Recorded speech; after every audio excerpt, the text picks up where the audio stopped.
You can point the finger at me. Lakers $53,827,872. Star takes responsibility for Lakers' loss versus Timberwolves. Austin Reaves blamed himself for the LA Lakers' shocking 2025 NBA playoffs. First-round exit in 5 games against the Minnesota Timberwolves. The Lakers were the hot favorites to win the matchup from the get-go. However, they never found their groove and were outclassed by the Timberwolves in all 4 losses. Reaves came into this series as one of the X factors for LA. 1 year after he signed a 4-year $53,827,872 deal, his ascension as a certified third option that opposing defenses had to worry about contributed heavily to LA, earning the favorite label. He had also proven himself in the playoffs after outplaying expectations in the past 2 runs, especially en route to the 2023 Western Conference Finals. However, after an underwhelming series against the Wolves, Reaves immediately held himself accountable. The Lakers' rising star said, via ESPN's Dave McMenamin. Austin, against games 3 and 4 and tonight, all close in the fourth quarter, and you guys unable to prevail, and it's kind of all of a sudden the series is over. How do you kind of gauge that emotionally relative to what your hope and kind of expectation was when round 1 started? Obviously, this wasn't our expectation, our goal. But to be honest with you, as a group, we just didn't play good enough to, beat them. That's really it. When you look ahead to the offseason, recognize that I think you, Luka, and LeBron only played 21 games together. What do you think you need most to reach your full potential, whether that be something from the outside or time to gel? Just continuing to, grow together. Obviously, they're unbelievable basketball players, and the more time you spend, not with just them, but the whole unit, you're just going to become, more cohesive, more together, know exactly what, you're going to do every possession when things get tough, when you're rolling, how you want to play the game. I thought we did a really good job of that in the regular season, and we just, like I said, we just didn't play good enough in this series. Austin, kind of a big picture question, if you'll allow it. Over the course of this season, there's been different moments where, I think right before the Luka trade, where the team was feeling really good about itself.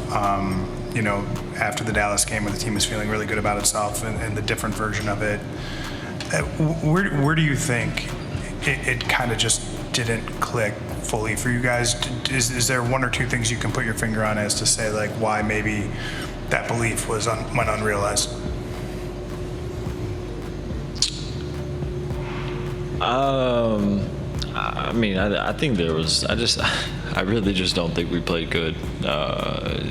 You give credit to Minnesota. They, played a really good series. But I think it come down to just us not being us, and obviously I didn't have the series that I wanted to have. So you can point the finger at me. I really don't care. I wasn't good enough to help us be successful, and I wish I could have did more, but I didn't. I struggled, but you live and you learn, and I can guarantee that I'll get back to work this off season and be better.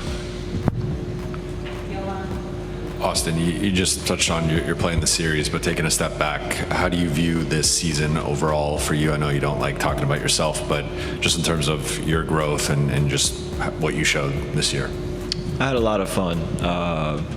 Forget the basketball. I enjoyed every single day going to work, being around these guys, the coaching staff, training staff, weight staff, everybody in the organization, and then, from game 1 to game 82, and now I just had a lot of fun. This is I always speak about how growing up playing with your best friends in high school, like sometimes nothing will ever top that because you've been able to, play high school basketball with guys that you grew up with your whole life. But this is right up there with all that. I really enjoyed it. And like I said, I have fun regardless of, statistics or anything. I enjoy going to work every single day and, putting in the work and going to battle with these guys.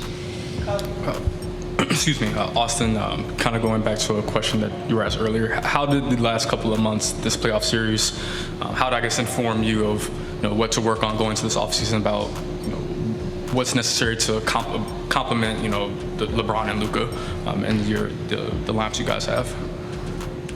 Just play better. I feel like I'm talented enough to do that, as I feel like I've proved, over and over again throughout my whole life. There's millions of people that would have, never known me if I was never in this position, because, quite frankly, nobody thought I was ever going to be in this position. So I've continued to prove myself over and over again, and I'm going to go to work and do the same thing next year. That's really it. I just needed to be better, and I wasn't, and unfortunately, I can't go back and start the series over. Reaves got outplayed by Jaden McDaniels, the Timberwolves' third option in. This series, Reaves averaged 16.2 PPG and 3.6 assists, but shot only 41.1%, including 31.9% from three. On the other hand, McDaniel's 17.4 PPG shooting, 57.4%, including 37.5% from three. McDaniels was also the best two-way player in the series because of his defense. Reaves, meanwhile, was a liability against the bigger Timberwolves players. On defense, Austin Reaves had a rough series, but an even worse elimination Game 5. Performance: the Lakers' rising star tallied only 12 points on 5 of 14 shots. Went 2 for 10 from 3. Reaves committed a team-high 6 turnovers and dished out only 2 assists. He was a plus or minus 9, with the Lakers losing by 6 and the Timberwolves producing their worst 3-point shooting game of the series. A better effort from Reaves may have done the trick, especially with Doncic, James, and Hachimura all scoring 20 each. Now sports medicine doctor fears Luka Doncic has fractured his spine. Before Game 5 between the LA Lakers and Minnesota Timberwolves came to an end, Luka Doncic made headlines as he suffered an apparent back injury. With about a minute left in the first half, Doncic drove to the basket, got challenged by both Dante DiVincenzo and Rudy Gobert, and later clutched his back in pain. During the second half, Dr. Brian Sutterer, a content creator who publishes videos explaining sports-related injuries, went on X to give his take on Doncic's situation. Not trying to be dramatic, but Luka may have a fracture in his spine, though Doncic took an early trip to the locker room after that fateful drive to the basket. He started the second half and continued to produce for the Lakers. However, he was seen clutching his back from time to time, indicating that the pain was still bothering him even as he opted to stay in the game. The Slovenian guard ended up top scoring for the Lakers with 28 points on 7 for 18 shooting from the field. He also finished with 7 rebounds, 9 assists, and 1 steal. However, his near triple-double performance would not be enough, as the Lakers lost 103-96 to the Wolves. With the Lakers' season now over, Doncic can focus on recovering from his latest injury. The 5-time All-Star arrived in Tinseltown towards the tail end of his recuperation from a calf injury that he'd sustained while playing for the Dallas Mavericks on Christmas Day. Ironically, the Mavs' opponent that night happened to be the Timberwolves as well. For the game after you had that fall? It's not good at all, but, I tried to go. So that's it. Been a crazy couple of months. What stands out the most to you right now after a tough series loss? Obviously sadness. I think I didn't play the way I should. I think as a team we didn't play the way we could. But I think congratulations to Minnesota. They play hell of a series. They were the better team, honestly.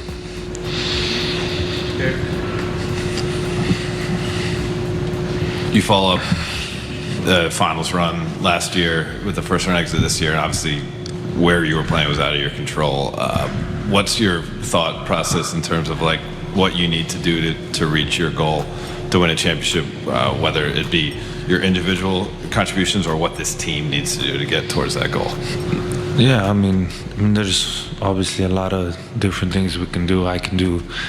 Obviously, everybody got to get better. And, we're going to have a long summer, and we should focus on what we can improve as a team, as individuals, so everybody. Luka, I know we're still 3 months away, but we probably won't get to talk to you before then. So August 2nd, you're extension eligible. Have you thought at all about your future in the summer? I didn't think it yet. I've been focused on basketball, so obviously this is the time, now to think about everything. Luka, slightly along those lines, how was your time as a Laker? Big picture, after kind of shaking off the shock, or as much of it as you were able to shake off from the trade, what did you think about your time here, and can you see some sort of long-term future for yourself in this city and this organization? Yeah, I mean, it's been great, honestly. The way the fans accepted me, it's been amazing. The way the community accepted me has been amazing. So I'm really glad that I'm here. I had a great couple months. Obviously trying to learn about everything, about the city, about the team. So just trying to process everything. Luka, going through something like you did that was so huge, what do you think you've taken out of that experience mentally in terms of being tougher, or anything else that you've taken out of that? Honestly, I don't know. It's just I'm mentally kind of exhausted for everything that happened. I know a lot of people won't believe me, but I am. So it's just, I think now it's time to process everything through it. Luka, you had just a couple of months with JJ as a coach, but in those months, what did you make of him as a coach and the relationship you guys were able to build upon after being teammates back in Dallas? Yeah, I think he's a hell of a coach. Not many coaches do the stuff he did in his first year, his rookie year, or however you want to say it. So I'm really glad I got coached by him this couple months. I feel sometimes like I'm back in Europe a little bit. So I love it. We have a great bond. So it's been nothing but amazing with him as a coach. Luka, I asked LeBron this, but when you get traded midseason and you move to a situation where you're a dynamic ball handler, Austin Reaves is a dynamic ball handler, LeBron obviously is the best scorer in the history of the NBA. Where do you think you guys were at in the process of figuring out the best way to play with one another? And do you think that at all was a factor in kind of the fourth quarter struggles in this series? I think you guys only averaged 17 points in the fourth quarter with some of the best closers in the NBA. I think it might be not. So I don't really know. It's tough to get that chemistry on the court without any practices. So I'm really excited to have the preseason with those two. So we can learn about each other on court a lot. I look back like with Kyrie when he got traded to the Mavs. We didn't really connect on the court. Like, we didn't really know each other's games. Obviously, see the game, but you don't see in the game as teammates. So we can see next year we had preseason together, and it was just amazing. And that's how I look at it. It's tough not having practices and that stuff, but I'm excited about the preseason, having together, learning about each other. Luka, ¿qué significa representar la playera de los Lakers? Siempre se habla que los jugadores del equipo se crecen contra esta franquicia. ¿Y crees que si es tan grande y sientes esa presión como lo que representa Real Madrid en Europa? Bueno, no diría presión, pero es un orgullo representar uno de los mejores equipos del mundo y yo no diría que es presión, es un, como he dicho, un orgullo representar los Lakers. Hey Luka, Bless you. This was obviously the toughest season of your career, through the shock, through the criticism, through the narratives, through it all. What did you learn about yourself? I don't know what I learned about myself, you know. Like I say, you know, I think now it's going to be time to process everything, you know, just emotionally, just going through it all, looking back. So I'll let you know in the preseason what I learned about myself.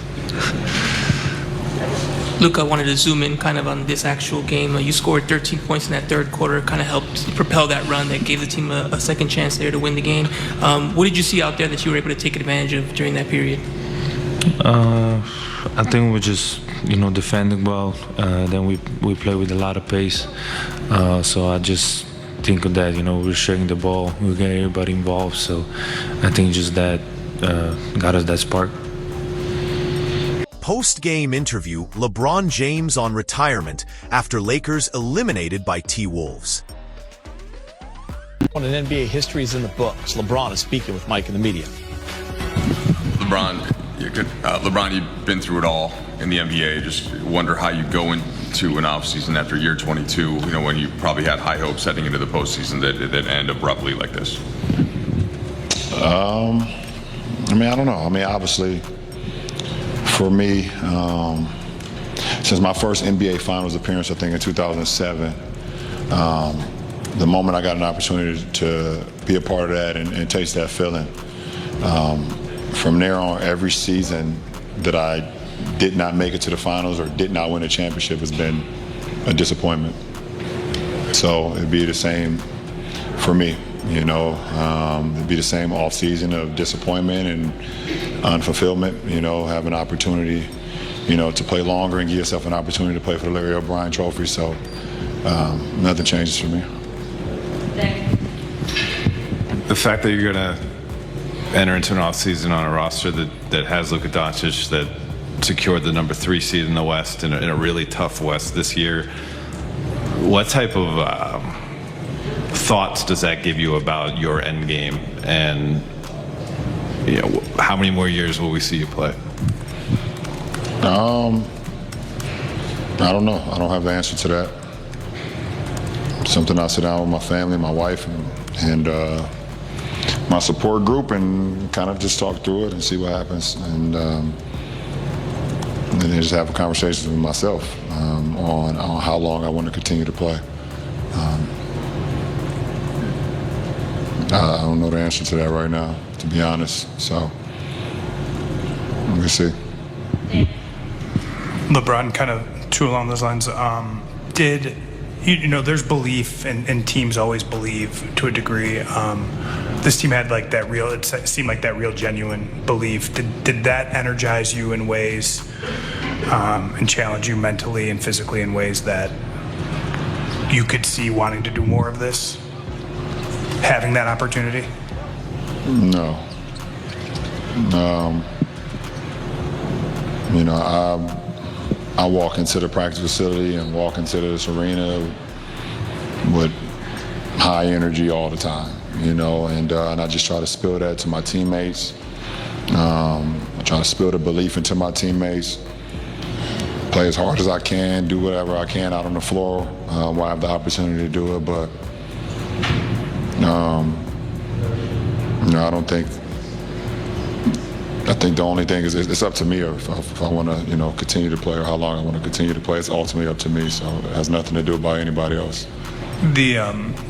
You've taken on so many different challenges in your career. Being paired mid-season with another ball-dominant superstar, it was one that you'd never had before. How did that go? What were the challenges with that? In what areas do you think that pairing could be better in the future with more time? Yeah, anytime you make an acquisition or a big acquisition in the middle of the season, it's always going to be challenging.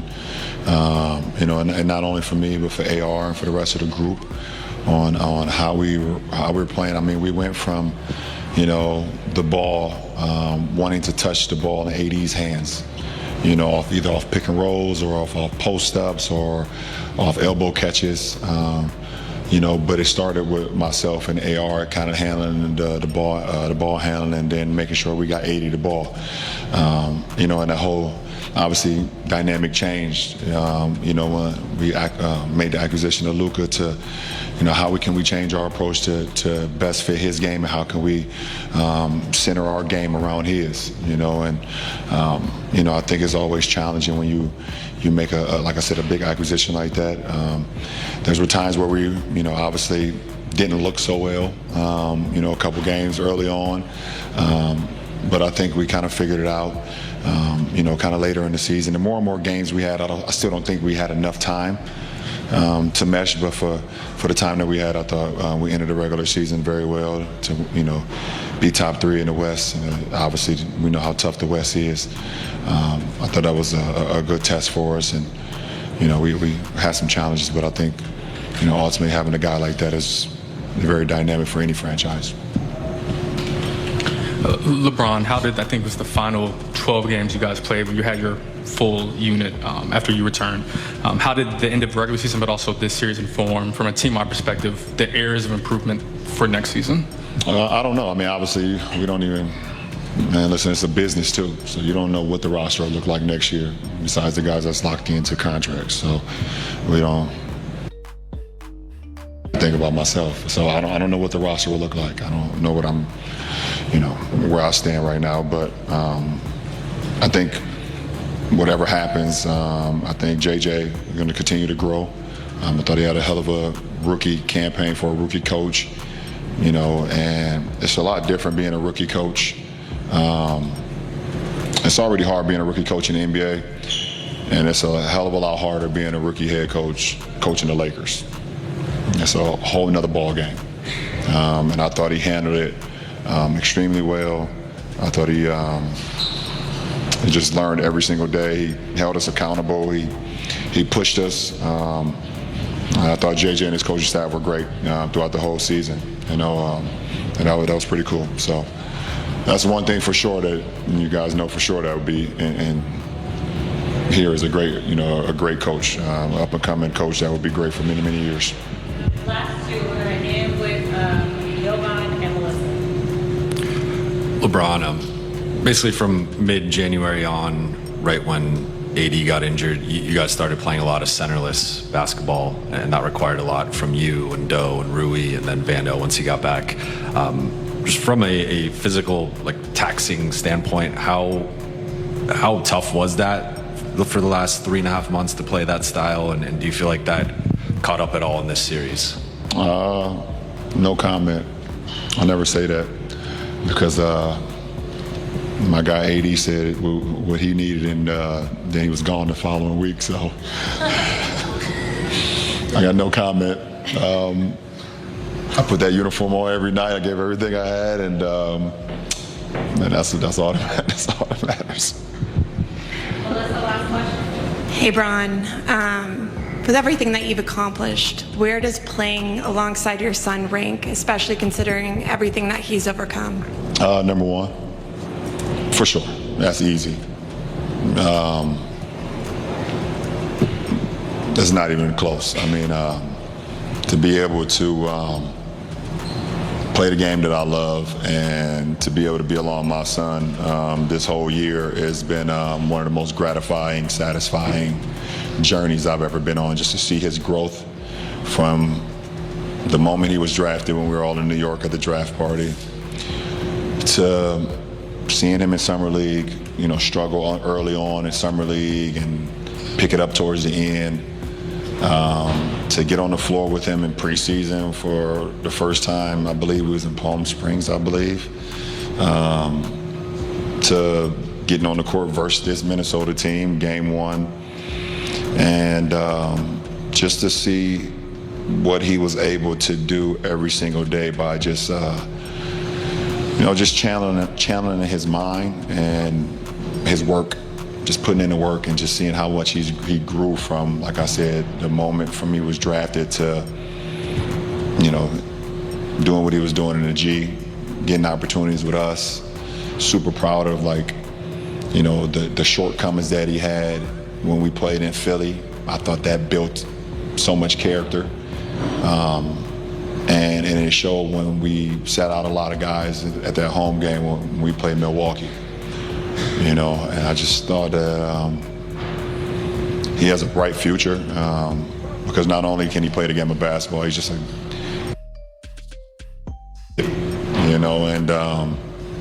you can ask anybody, any one of his teammates, any one of the coaches.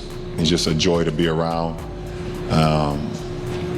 And I have to say that I have a lot to do with that.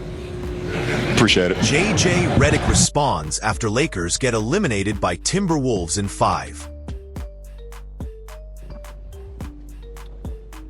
JJ, just for this game specifically, that fourth quarter did seem to kind of go as previous ones had. How did you see that happen, and what were you trying to get going offensively in the fourth? We executed great in the fourth quarter. Missed shots at the rim, missed a bunch of threes, shot 12 for 52 for the series in the fourth quarter from 3. On top of that, you lose 2 games in Minnesota, minus 12 in scoring opportunities, minus 13, and then you lose by 20 tonight. Just too many turnovers, too many offensive rebounds, and I think given the struggles scoring the ball, particularly early in the series, there's a trade-off. There's always a trade-off. You could say, play a center. We couldn't score, so there's a trade-off to everything with this. But we obviously put ourselves in a position to be in the game 3 times in the fourth quarter and just came up short every time. But again, the offensive part of it tonight in particular was we missed wide open threes. We missed a couple shots at the rim. We got good looks.